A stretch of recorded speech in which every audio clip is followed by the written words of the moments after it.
Nosso Deus, nosso Pai, te agradecemos, Senhor, pelo dia. Te agradecemos porque este dia é um dia de sábado.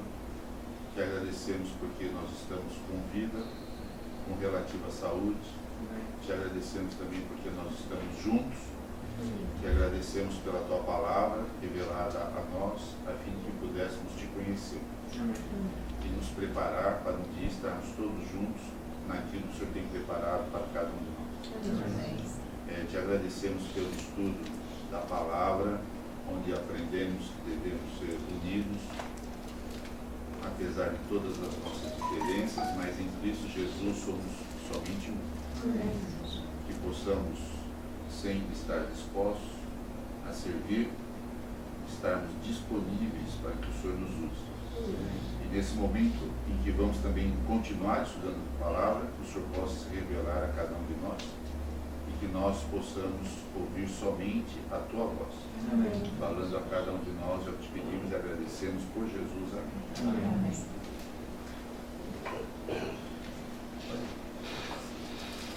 Bom,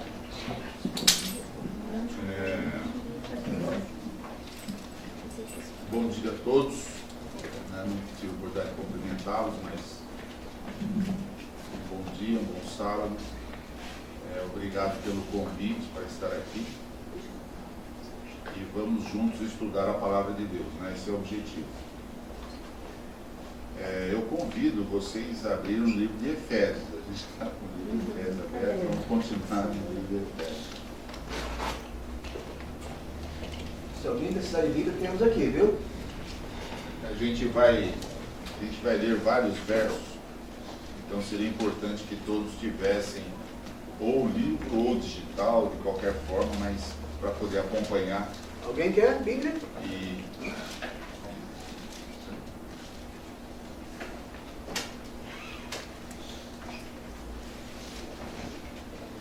Bem,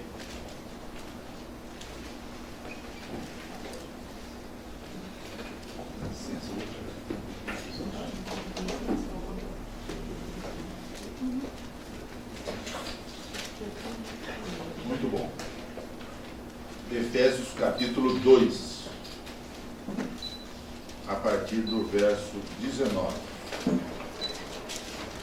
Lá no finalzinho da Bíblia de novo, pessoal. Na página 159, você tem a Bíblia convencional, 159. Efésios capítulo 2, a partir do verso 19. Alguém deseja ler? Posso ler? Pois não. Assim, do 19 até agora. Do 19 ao 22. Assim que já não sois estrangeiros, nem forasteiros, mas concidadãos dos santos e da família de Deus, edificados sobre o fundamento dos apóstolos e dos profetas, desde que Jesus Cristo é a principal pedra da esquina, no qual todo o edifício, bem ajustado, cresce para templo santo no Senhor, no qual também vós juntamente sois edificados para a morada de Deus no Espírito. Muito bem. Nesse texto de Paulo, nós encontramos algumas figuras bem interessantes. Tem algumas figuras aqui, podemos dizer, figuras políticas, né? Estrangeiros, peregrinos, e outras traduções, forasteiros e concidadãos. Eu não sei quantos já se sentiram estrangeiros, se sentiram peregrinos. Eu tive uma experiência em morar em um outro país, e apesar de totalmente legal, exercendo atividade, tudo certinho, era um estrangeiro. E naquela época eu tinha alguns amigos que já tinham até a cidadania daquele país, né? Mas eram olhados como estrangeiros. Então, estrangeiros, peregrinos ou forasteiros e concidadãos. E tem uma outra figura bem interessante aqui, uma figura de família. E não é uma família qualquer, é uma família de quê? Família de Deus. É bem específico isso, é uma família de Deus. A palavra palavra estrangeiro, utilizada por Paulo aqui, uma palavra grega, xenoi, no plural, significava que a pessoa não tinha uma vida muito fácil. Apesar de ela ter a sua casa, estar ali em casa, ela sempre era vista como um estrangeiro. Sempre era olhada com suspeita e em alguns momentos até de uma forma desagradável. E daí vem a palavra xenofobia. E hoje em dia a gente às vezes está ouvindo aí um pouco, né? O ódio pelos estrangeiros, né? Em vários lugares do mundo existe uma intolerância, xenofobia, uma intolerância, um ódio aos estrangeiros, aqueles que não são naturais daquele lugar. A palavra peregrinos ou forasteiros vem da palavra grega paroikos. Essa era mais difícil ainda, a situação mais complicada ainda, porque ele não era uma pessoa naturalizada,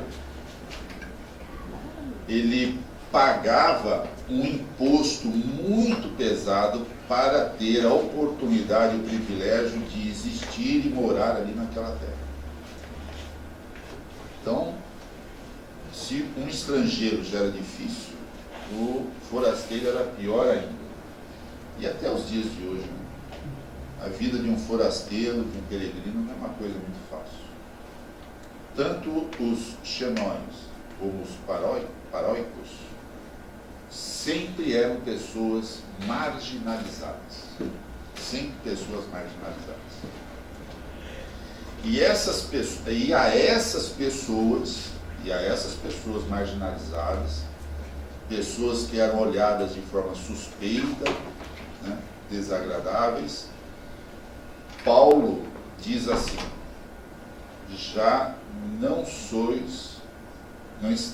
vocês já não estão sem direitos, porque os peregrinos, os estrangeiros, não tinham direito, né, praticamente. Né? Então, assim, olha, vocês já não estão mais sem direitos. De agora em diante, vocês fazem parte de uma família. Vocês pertencem à família de Deus, na plenitude dos seus direitos. E hoje é uma coisa que muitas pessoas buscam, né, os seus direitos. E isso acontecia, ou iria acontecer, através de Jesus Cristo. E mais ainda, não somente fazer parte de uma família, como ter uma casa para morar, coisa que eles não tinham. Isso é muito interessante, né? Nós temos essa ideia. Muitas vezes a gente se sente marginalizado, esquecido, não aceito de alguma forma, talvez sejamos odiados por algum motivo, mas a mensagem de Deus para nós é que essas figuras todas, elas abrem caminho para uma coisa maior. E essa coisa maior, poderíamos ter dois significados. Uma delas é a igreja, né? Porque diz aqui assim: tudo isso para que haja um santuário dedicado ao Senhor. E realmente, fazendo parte de uma comunidade cristã, uma comunidade evangélica, uma comunidade onde se procura adorar a Deus, a gente é valorizado. A gente, fazendo parte da unidade em Cristo, nós não somos marginalizados, nós pertencemos a uma família. E diz aqui, uma habitação de Deus. Então, um lugar onde as pessoas dentro da família de Deus possam habitar. Entretanto, tirando a figura da igreja, a igreja, a gente sabe que ela não vai existir, não são as paredes, é cada um de nós. Diria eu nessa manhã para vocês que cada um de nós é um santuário, ou deveria ser um santuário dedicado ao Senhor, como habitação de Deus.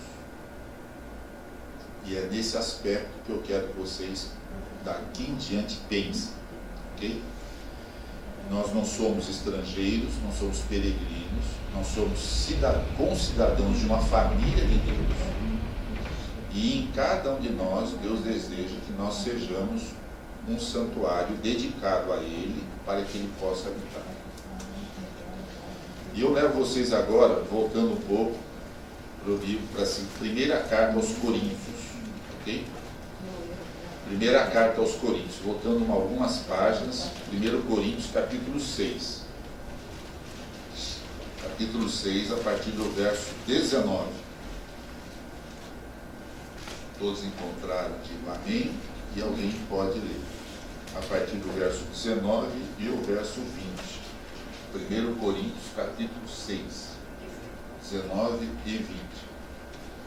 Podem ler. Acaso não sabeis que o vosso corpo é santuário do Espírito Santo que está em vós, o qual tendes da parte de Deus, e que não sois de vós mesmos, porque fostes comprados por preço? Agora, pois, glorificai a Deus no vosso corpo. Interessante. Se lá em Efésios nós podemos entender que o desejo de Deus para nós é um santuário dedicado ao Senhor e que nós devemos ser a habitação de Deus, esse verso aqui ele é mais específico ainda, né? Mais específico. Fala assim: não sabeis, vocês não sabem que o vosso corpo, você, né? Você é o templo do Espírito Santo.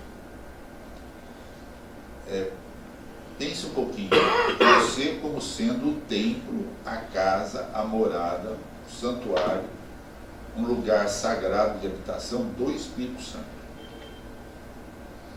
Você poderia pensar mais? Como assim, né? Não busque, não, mas eu vou ler aqui um verso do Velho Testamento, no livro de Deuteronômio, capítulo 10, do verso 14, diz assim: 10:14 diz assim: eis que os céus e os céus dos céus do Senhor teu Deus, são do Senhor teu Deus. São do Senhor teu Deus também a terra e tudo que nele há. Então, olha só. Efésios, né, nos sugere que nós devemos ser um santuário dedicado ao Senhor para que Deus possa habitar nele.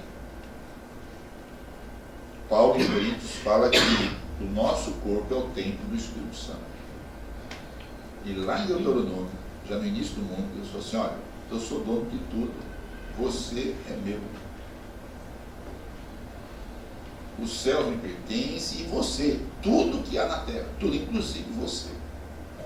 Inclusive você. Ora, se o meu corpo, se eu pertenço a Deus,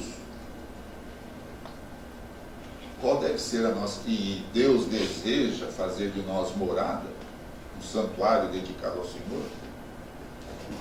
Como é que eu devo enxergar a minha responsabilidade de como eu me cuido?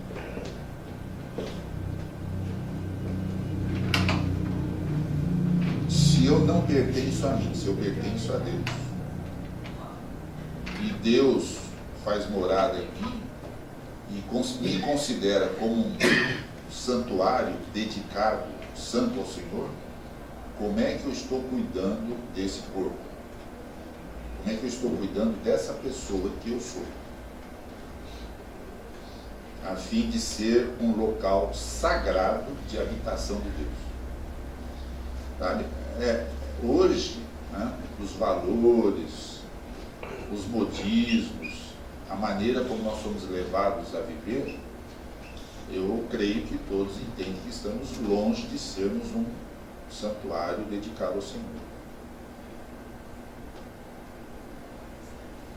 Vamos voltar mais algumas páginas, vocês estão aí em Coríntios, né? Vamos agora em Atos, capítulo 17 e o verso 24. Atos 17 e o verso 24. Se alguém encontrar, pode ler. Atos 17 e o verso 24. O Deus que fez o mundo e tudo que nele há, sendo o Senhor do céu e da terra, não habita em templos feitos por mãos de homens. Agora a coisa tomou uma outra proporção.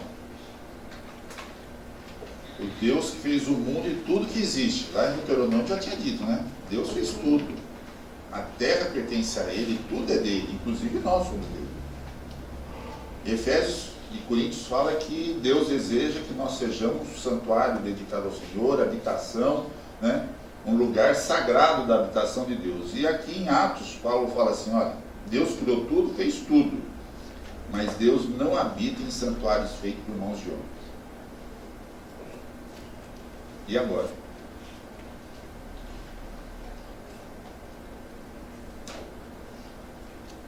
Deus não habita no santuário feito por mão de homens. Quem foi que fez essa casa? Homens.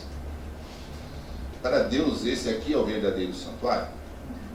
O verdadeiro santuário é aquele que não é feito por mãos de homens. Se a gente for lá em Gênesis, o que foi a única coisa na criação que Deus fez com as suas mãos? Cada um de nós. Deus não habita em coisa feita por mãos de homens, em templos feitos por mãos de homens. Volta uma página ou duas aí, no capítulo 7 de Atos. Capítulo 7 de Atos, a partir do verso 48. A partir do verso 48. Atos 7, a partir do verso 48. Entretanto, não habita o Altíssimo em casas feitas por mãos de homens, como diz o profeta. O céu é o meu trono e a terra, o estrado dos meus pés. Que casa me edificareis, diz o Senhor, ao qual é o lugar do meu repouso? Não foi porventura a minha mão que fez todas as coisas? Vamos ao capítulo 14 e o verso 15. Capítulo 14, verso 15.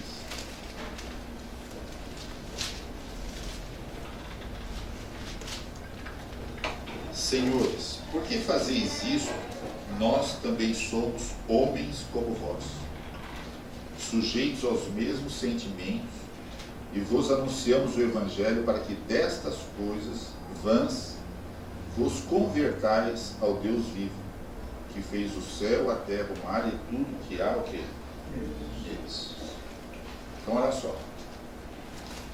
Deus fez todas as coisas, criou todas as coisas, o céu, a terra, inclusive nós, com as nossas próprias mãos, com as suas próprias mãos.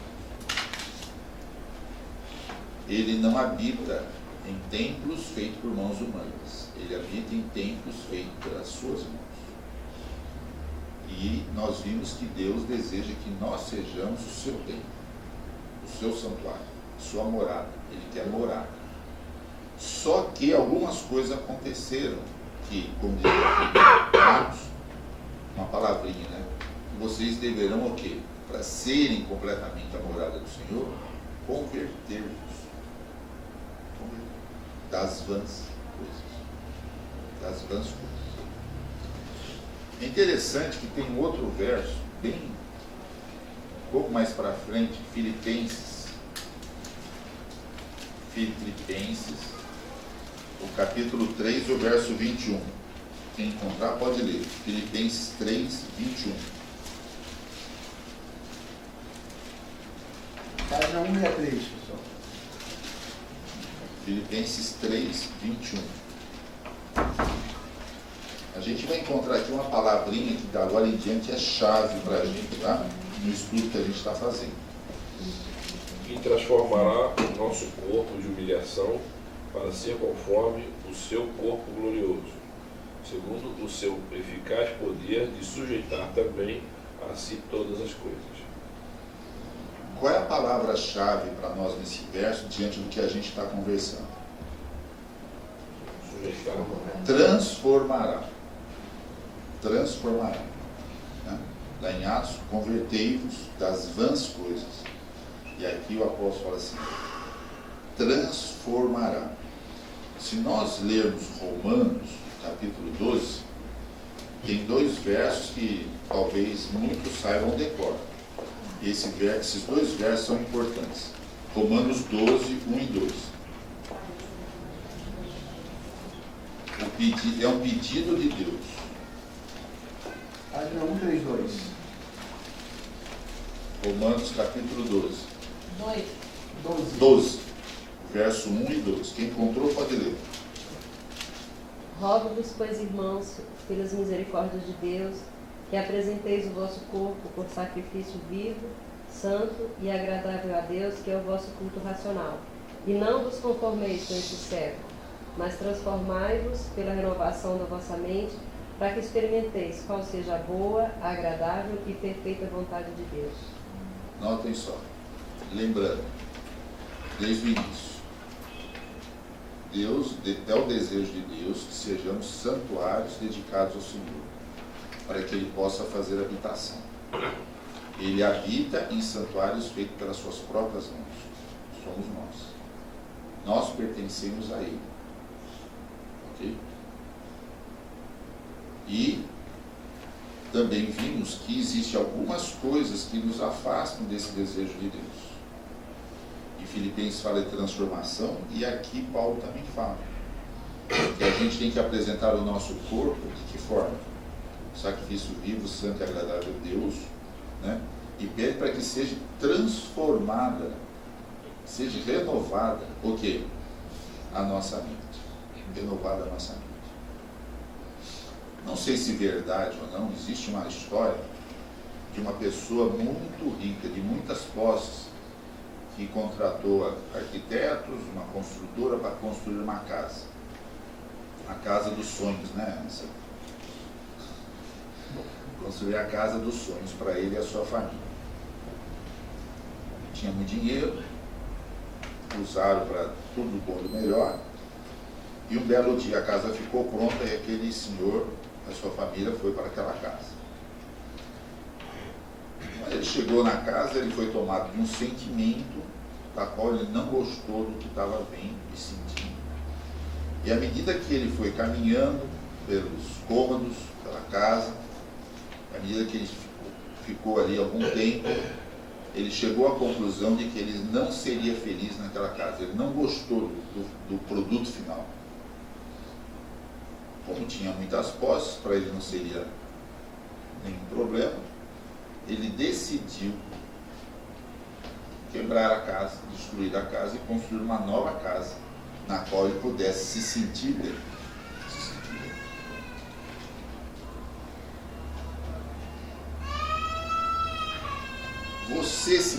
Você moraria numa casa onde você não se sente bem e feliz? Pelas circunstâncias, às vezes a gente até precisa. Mas se você pudesse decidir, tomar uma decisão, você moraria na casa onde você entra e você não se sente bem, não se sente contente com aquilo?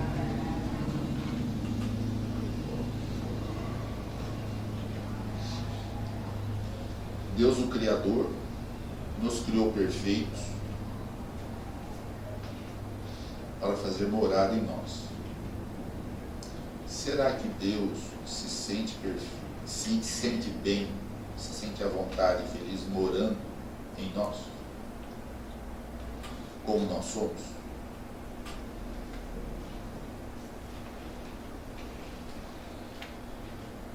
Deus deseja que sejamos um santuário, um lugar sagrado de habitação. Será que Deus se sentiria bem do corpo que nós temos hoje? Será que Deus teria liberdade total, irrestrita, de andar por todos os nossos compartimentos?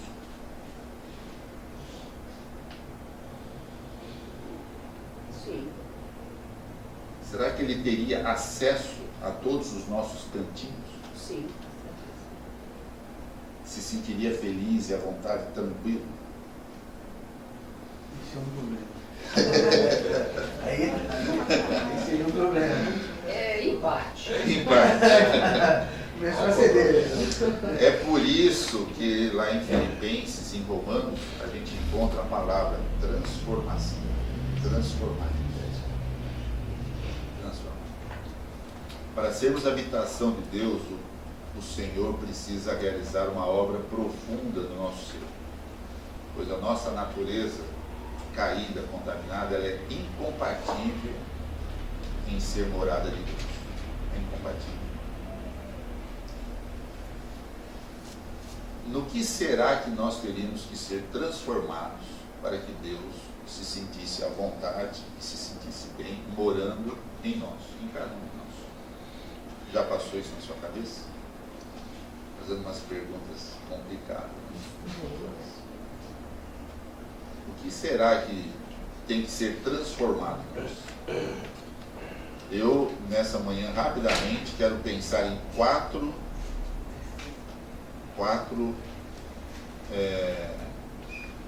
coisas que, na minha opinião, devem ser transformadas. A primeira delas está baseada numa história que a gente encontra no livro de Atos, no capítulo 9. Atos, capítulo 9. Nesse capítulo a gente encontra uma história. Qual é a história que a gente encontra nesse capítulo? Saulo. A história da conversão de Saulo. A história da conversão de Saulo. Né? Todo mundo se lembra de quem era Saulo, né? Saulo era uma pessoa importante, política, religiosa, né? Uma pessoa importante, extremamente culto, sábio, muito inteligente, né? Determinado, né? E Saulo aqui, a história dele da sua conversão, né? Estava indo para Damasco, quando ele, no caminho de Damasco, ele, né, uma grande luz brilha e ele cai em terra diante daquele brilho tão forte. Em seguida ele ouve, né, ele ouve uma voz falando a ele. Veja o verso 8. Então Saulo se levantou da terra e, abrindo os olhos, o que ele percebeu? Ele não enxergava, ele estava o quê? Cego. Estava cego. Estava cego. Você imagina um dia assim você perder subitamente a visão, o que vai acontecer com você? Como é que você vai se sentir subitamente, perder a visão? Caos. Verso 15 e verso 16. Daí nós sabemos que lá em Damasco haveria um profeta, né? Ananias, um homem de Deus. E Deus aparece a Ananias e fala com Ananias, né? E dá uma ordem a Ananias. E Ananias fica assim meio surpreso com a ordem, porque Ananias sabia quem era Saulo. Saulo estava indo a Damasco para prender, bater, matar cristãos. Prender cristãos. E Ananias agora, Deus fala para Ananias assim, olha, vai lá na estrada e se encontre com Saulo, o perseguidor. Daí Ananias, né, questiona com Deus, Deus diz assim, vai, porque este indivíduo que está lá, cego, é para mim o quê? O que quer dizer? Um instrumento escolhido para levar o meu nome e assim por diante. E o verso 17, lemos assim, então Ananias foi, entrando na casa, impôs sobre Saulo as mãos. Saulo, irmão, o Senhor me enviou a saber, o próprio Jesus que te apareceu no caminho por onde vinhas, e esse mesmo Jesus apareceu a mim e falou comigo, para quê? Recuperes o quê? A vista. E para que fiques cheios do Espírito Santo. Notem só. Será que a nossa visão para sermos morada de Deus, ela deve ser transformada? O que vocês acham? Para que Saulo pudesse enxergar a Deus, entender a Deus, ele teve que primeiro ficar cego. Perder a visão do mundo que ele tinha e passar a ter uma visão na qual ele pudesse ver o que? As coisas o que? Espirituais.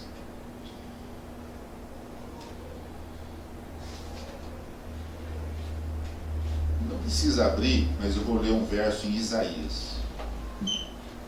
Isaías, o capítulo 6, e o verso 1. Aqui fala assim, ó, Isaías, capítulo 6, e o verso 1. No ano da morte do rei Uzias, eu, Isaías, vi o Senhor. Vi o Senhor. Isaías falou assim, eu vi o Senhor. Isaías contemplou o Senhor. Nós somos transformados o quê? Pela contemplação. O que é que nós estamos enxergando? Aonde estão os nossos olhos? O que nós estamos vendo? No livro Caminho a Cristo, Ellen White escreve assim, que nós devemos fixar os nossos olhos em Cristo. E Ele vai nos preservar. Olhemos e fixemos nossos olhos em Cristo, porque é a única forma de estarmos a salvo. A nossa visão tem que ser transformada para nós sermos morada de Deus. Porque aquilo que nós olhamos, aquilo que nós enxergamos, aquilo que nós ficamos vendo, aquilo que nós ficamos contemplando, muda a nossa vida, muda o nosso ser. Para Eva e Adão, Deus falou assim, olha, vocês podem comer de todas as coisas. Tudo vocês podem comer no jardim do Éden. Menos de uma árvore que está lá no centro, a árvore do conhecimento do bem e do mal. Essa vocês não comam. Satanás chegou e falou o que para ela? Olha aqui. Primeiro, Eva parou para contemplar a árvore, porque ela era muito bonita. E daí Satanás falou assim, não contemple não, isso aqui é lindo demais. E o fruto é muito bom. Diz lá em Gênesis que Satanás falou assim, Eva, se você comer do fruto, os seus olhos vão o quê? Abrir. Gente, o que os nossos olhos estão enxergando? O que os nossos olhos estão contemplando? Diz que quando Eva e Adão comeram o fruto, o que foi que eles enxergaram? A sua nudez. Se nós queremos ser moradas de Deus, queremos que o nosso corpo seja um santuário ao Senhor, nós temos que tomar cuidado com aquilo que nós olhamos, para aquilo que nós enxergamos. Porque o que a gente vê, pelo que a gente vê, pelo que a gente contempla, nós somos transformados. Contemplar a Deus, de que forma? Como nós contemplamos a Deus? Como é que Deus, podemos enxergar a Deus nesse mundo? Orando. Como é que Deus se revela a nós? Pela sua palavra. Pela sua palavra. Então, a primeira coisa que eu separei e que nós devemos transformar é a nossa visão. Assim como Saulo se tornou Paulo, porque a sua visão foi transformada. Ele deixou de olhar as coisas vãs dessa terra e passou a enxergar a Cristo. Passou a enxergar a Cristo. Somente a Cristo. Vamos lá para o Velho Testamento, o livro de Isaías. Agora há pouco eu li o verso 1 do capítulo 6, agora nós vamos ler o verso 5 ao 7. 5 ao 7. Que segunda coisa deve ser transformada para nós nos tornarmos moradas de Deus? Isaías capítulo 6, lá no Velho Testamento. Página 472.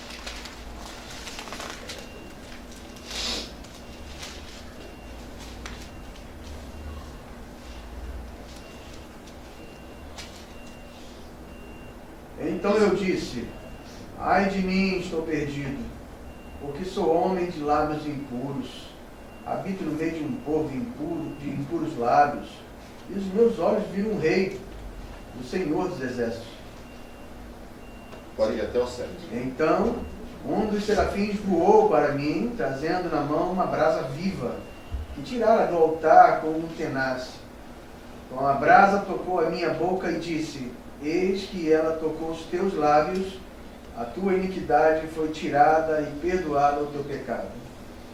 Então, se a nossa visão deve ser transformada, a segunda coisa que deve ser transformada deve ser o quê? O nosso falar. O nosso falar. Tem uns que a língua chega primeiro do que eles. O que é que estamos falando? A gente conhece a pessoa quando ela abre a boca, né? Será que quando nós falamos, dá para reconhecer que somos moradas de Deus? Quando pronunciamos as nossas palavras? Isaías aqui entendeu que os lábios dele eram impuros e tinham que ser transformados. E Deus transformou os lábios de Isaías para se tornar um profeta. Um pouquinho para trás, no livro de Salmos, tem um verso bem interessante, que eu acho que vale a pena nós meditarmos nele. Salmo 40. Salmo 40. Talvez devesse ser um pedido nosso hoje, né? E me pôs, o Salmo 40, o verso 3. E me pôs nos lábios um novo o quê? Cântico, um hino de louvor ao nosso Deus. Muitos verão essas coisas, temerão e confiarão no Senhor. Provérbios capítulo 4. A seguir. Provérbios 4.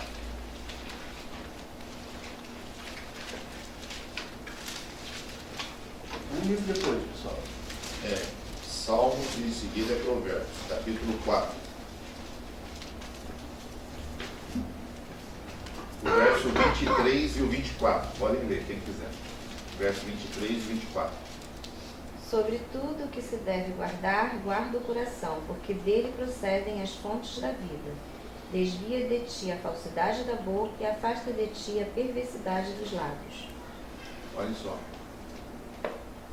Que conselho, né? Esse capítulo 4 de Provérbios é uma conversa do pai para os seus filhos, né? E o pai fala assim, olha, cuidado. Desvia da tua boca toda a falsidade.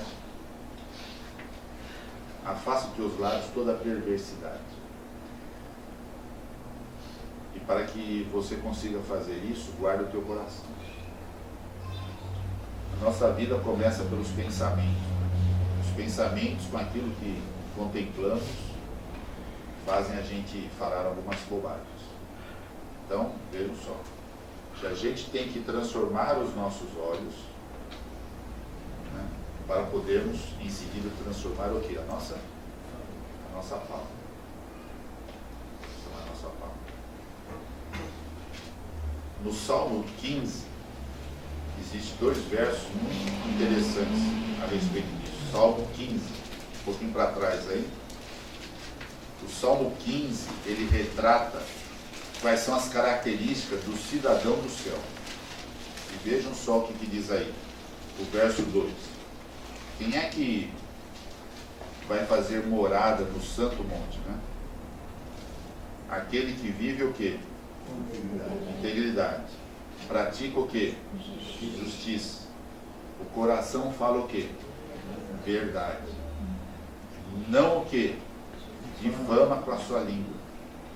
Não faz mal ao próximo, nem lança injúria contra o seu vizinho. Transformação do nosso linguajar. Dependendo da maneira e das palavras que nós usamos, como falamos, nós não seremos moradas de Deus. Não há como. E para que sejamos transformados no nosso linguajar, primeiro temos que ser transformados o quê? Nossa visão. Porque aquilo que contemplamos vai encher o nosso coração. O que está dentro do nosso coração nós vamos o quê? Colocar para fora através do nosso linguajar. Terceiro. A terceira coisa que eu acho que devemos transformar está numa história também. Em 1 Samuel. Lá para trás, no Velho Testamento, 1 Samuel capítulo 3. 1 Samuel capítulo 3. É a história do menino Samuel. Uma história bem conhecida, mas vale a pena a gente ler essa história. 1 Samuel capítulo 3. Se alguém desejar, pode ler do verso 1 ao verso 10.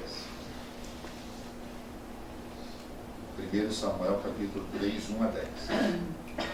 E o jovem Samuel servia ao Senhor perante Eli.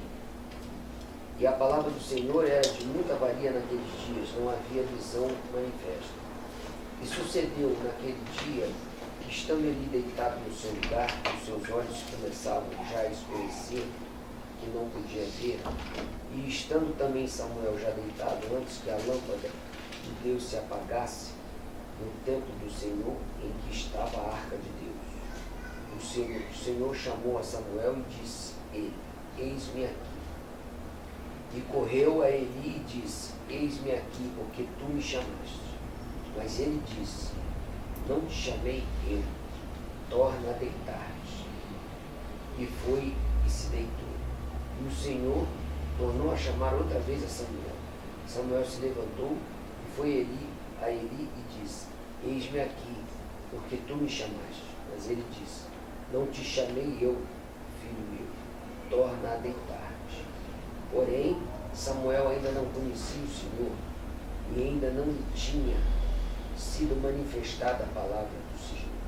O Senhor, pois, tornou a chamar a Samuel terceira vez, e ele se levantou e foi a Eli e disse: eis-me aqui, porque tu me chamaste. Então entendeu a Eli que o Senhor chamava o jovem. Pelo que Eli disse a Samuel: vai-te deitar, e há de ser que, se te chamar, dirás: fala, Senhor, porque o teu servo ouve. Então Samuel foi e se deitou no seu lugar. Então veio o Senhor, e ali esteve, e chamou como das outras vezes: Samuel, Samuel. E disse Samuel: fala, porque o teu servo ouve. Olha que história interessante, rapidamente. Começa dizendo assim: o jovem Samuel servia ao Senhor. Então Samuel trabalhava para Deus. Ok? Concordam? Sim ou não? Sim. Sim, Samuel trabalhava para Deus. No templo. E o verso 7 diz que Samuel ainda não conhecia o Senhor, mas ele já trabalhava para o Senhor. O que estava faltando para Samuel conhecer ao Senhor? O que estava faltando para Samuel conhecer o Senhor? Ouvir a voz e reconhecer que aquela voz era o quê? Do Senhor. Deus estava falando com Samuel e Deus não estava conseguindo reconhecer que quem estava falando era o Senhor. Então, gente, olha só. Diz Tiago que todo homem deve estar pronto para ouvir. Né? Em Apocalipse diz que bem-aventurado é aquele que lê, aquele que ouve as palavras da profecia. Tá? Nós temos que transformar o nosso ouvir. O que é que nós estamos ouvindo? Será que o que nós estamos ouvindo faz reconhecer a nosso Deus? Será que nós estamos ouvindo, o que estamos ouvindo vem de Deus? O que é que nós estamos ouvindo? Será que o que nós estamos ouvindo faz de nós uma morada de Deus? Ou melhor, será que Deus morando em nós vai ficar tranquilo e satisfeito com aquilo que a gente está ouvindo? Olha o conselho que nós temos nos Evangelhos. Livro de Marcos. Marcos capítulo 9 e o verso 7. A página 38, lá do novo, na parte final. No Novo Testamento. Marcos capítulo 9 e o verso 7. Olha só. Marcos 9, 7. Jesus está no monte, né, chamado Monte da Transfiguração, com 3 discípulos, Pedro, Tiago e João. Né, e de repente acontece ali uma grande manifestação do poder e da glória de Deus. Aparecem Elias e Moisés. E no meio daquela coisa tão bela, né, aparece uma voz dizendo o quê? Quem lê o verso 7? Quem pode ler o verso 7? E desceu uma nuvem que os cobriu com a sua sombra. E saiu da nuvem uma voz que dizia: Este é o meu filho amado. A ele ouvi. A quem nós devemos ouvir? A Jesus, ao Filho amado. Deus fala assim: a Ele, é esse meu Filho amado, que se fez carne, que habitou entre nós, que foi um conosco, um entre nós, a esse Jesus é a quem vocês devem ouvir. O que temos ouvido? Diz no livro de... Pode E falar. a gente pode ter pensado assim, mas se ouve um negócio, eu ouço outro, daqui a pouco a gente muda tudo mais, mas não. Não. O que a gente ouve reverbera na nossa mente, na nossa cabeça durante um dia. Se a gente não ouvir outra coisa, aquilo fica na nossa mente. Então a gente precisa, de repente, saber escolher até o que ouve logo na primeira hora do Na dia. primeira hora do dia. Lá em João capítulo 10 diz assim, diz que o pastor, diz que as ovelhas o quê? Reconhecem o quê? A voz do seu pastor. Conhecem o seu pastor. Nosso pastor Jesus Cristo. Será que nós, quando Jesus fala conosco, nós ouvimos que é a voz de Cristo? Nós reconhecemos a voz dele? É uma coisa interessante, nós não temos tempo mais. Dependendo daquilo que a gente ouve, de uma forma contínua, constante ou frequente, determinados sons diferentes depois a gente não vai ouvir, não vai entender, e não vai aceitar, e não vai gostar. E a gente é seletivo para aquilo que a gente ouve. E isso em casa, né? A gente ouve aquilo que interessa, né? Vou pra você. Já fica a mensagem para ele, né? Eu tenho um problema. Eu, de vez em quando, falam comigo, parece que nada está acontecendo, porque, né? Nós somos assim. Nós somos assim. Mas tem uma coisa importante. No livro de Ezequiel, lá no Velho Testamento, Ezequiel 33, e o verso 31. Página 573. Página 573, no meio da Bíblia. Ezequiel 33, 31. 573. Mais.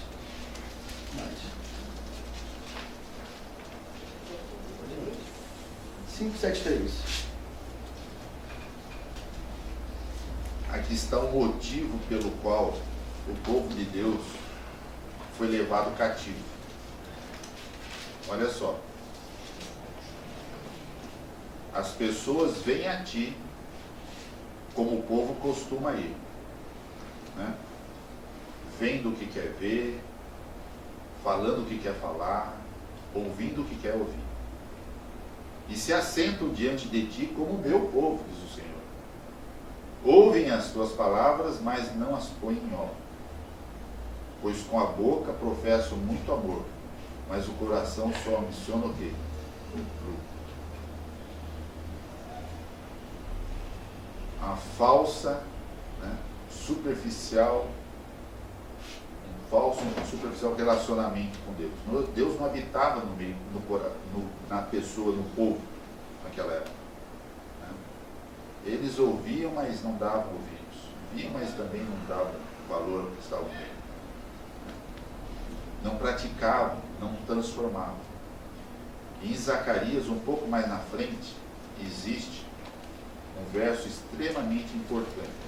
Vale a pena até anotar e gravar esse verso. Zacarias 620, cara. Zacarias capítulo 6, o verso 15.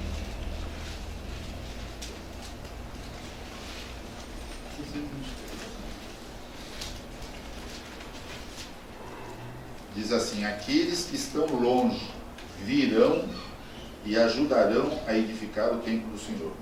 E sabereis que o Senhor dos Exércitos me enviou a vós outros.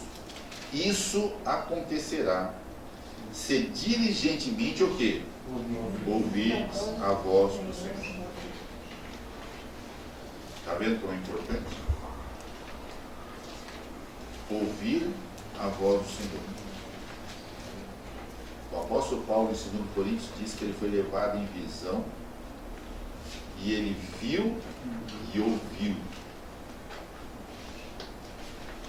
Devemos transformar a nossa visão, transformar o nosso linguajar, transformar aquilo que nós ouvimos para sermos morados em Deus. E por último, vamos terminar, João, Evangelho de João, capítulo 13.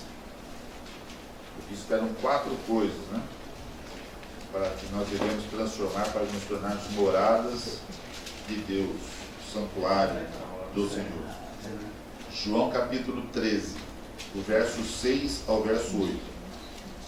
Pode ler, por favor. Aproximou-se, pois, de Simão Pedro, que lhe disse: Senhor, tu lavas-me os pés a mim? Respondeu Jesus e disse: O que eu faço não o sabes tu agora, mas tu o saberás depois. Disse-lhe Pedro: Nunca me lavarás os pés.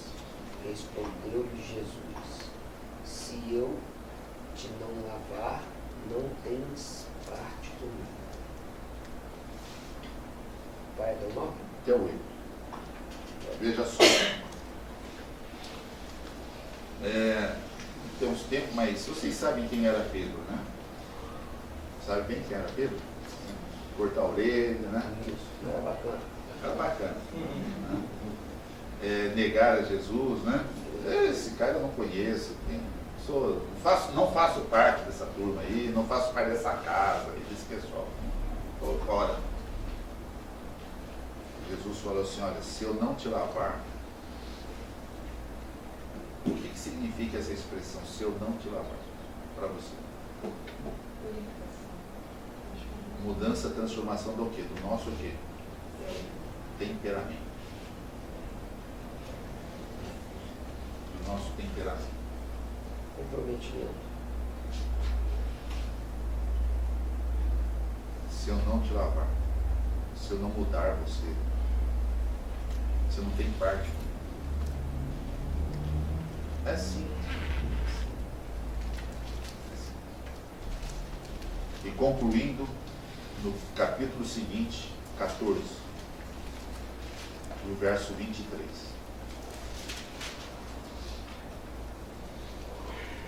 Jesus Pode ler. respondeu e disse: Se alguém me ama, guardará a minha palavra, e o meu Pai o amará.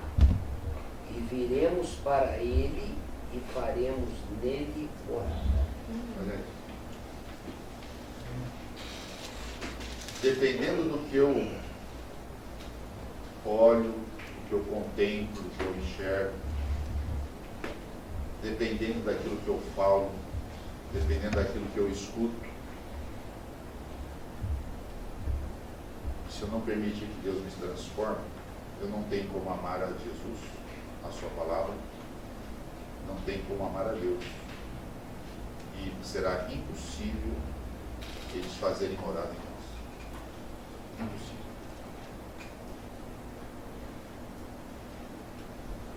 Qual é o desejo de Jesus? Se alguém me ama, vai guardar a minha palavra,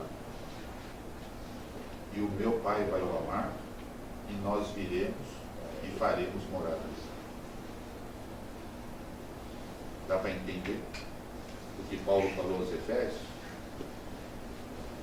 Vocês deixarão de ser estrangeiros, deixarão de ser peregrinos, deixarão de ser forasteiros. Vocês serão concidadãos de uma família de Deus. Para que eu possa morar em cada um de vocês. Porque esse é o desejo e a vontade de Deus, está aqui escrito, não sei o que eu estou falando. Jesus e Deus quer vir e morar em nós, fazer morada. Agora, Deus não vai morar em nós se o nosso nossos olhos não forem transformados, se a nossa língua não for transformada, se os nossos ouvidos não ouvirem a voz de Deus, e se o nosso temperamento prevalecer, né? Prevalecer. Que Deus nos ajude, que Deus abençoe, né? A que possamos não somente ter o desejo, né? A ambição de ser morada de Deus, mas que nós nos tornemos realmente a morada de Deus. Né? Que Deus abençoe para isso. Alguém deseja fazer algum comentário?